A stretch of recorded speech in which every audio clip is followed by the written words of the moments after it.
And so that, no choice. Oh yeah, and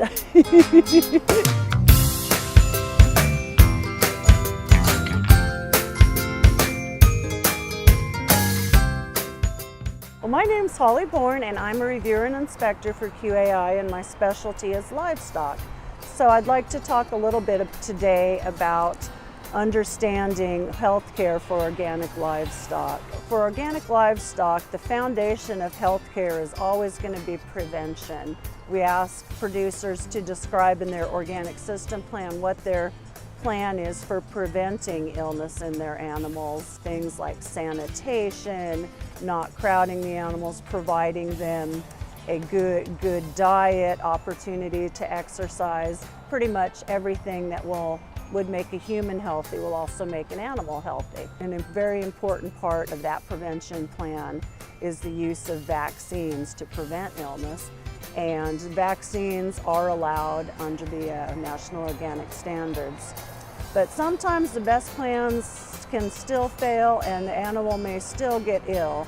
And in that case, you'll want to look at what kind of medical treatments are you allowed to use. Before we get into that, I want to differentiate between what is a medical treatment and what is not, because there are a lot of products such as microbials or vitamins that can be used either to treat an illness or as a feed additive, and they're both reviewed very differently and they both have very different requirements. So it's really important to be able to know which is which. The way that we would determine if a product is a medical treatment is that it needs to be used to treat a specific illness, typically going to be used for a short period of time just to treat that illness, whereas the same product used as a feed additive, it's something that you're going to feed routinely, probably every day, and it's meant to promote the general health of the animal, but not to treat any specific illness. So assuming the product is indeed a medical treatment, then we would proceed to look at, first of all, the product has to be, as a whole, be produced without the use of genetically modified organisms. If it passes that test, then we have to look at the active and inactive ingredients.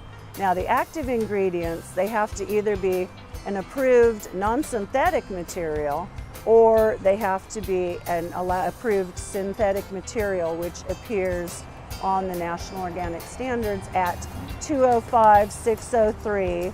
603A refers to internal treatments, and 603B refers to external treatments. Assuming the active passes that test, then we go and we want to look at the inactive ingredients, and otherwise we refer to those as excipients. Excipients are things like colors, flavors, lubricants, carriers, and so on.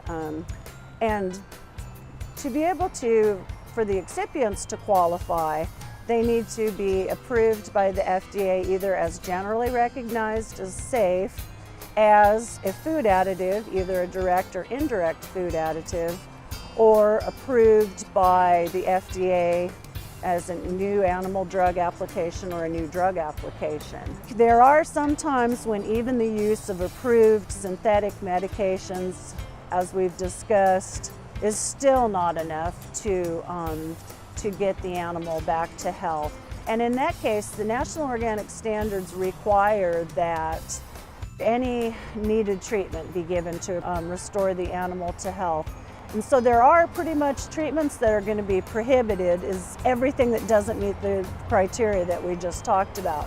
However, the organic standards require that if an animal needs it, that you give even a prohibited medical treatment, and typically that would be as antibiotics.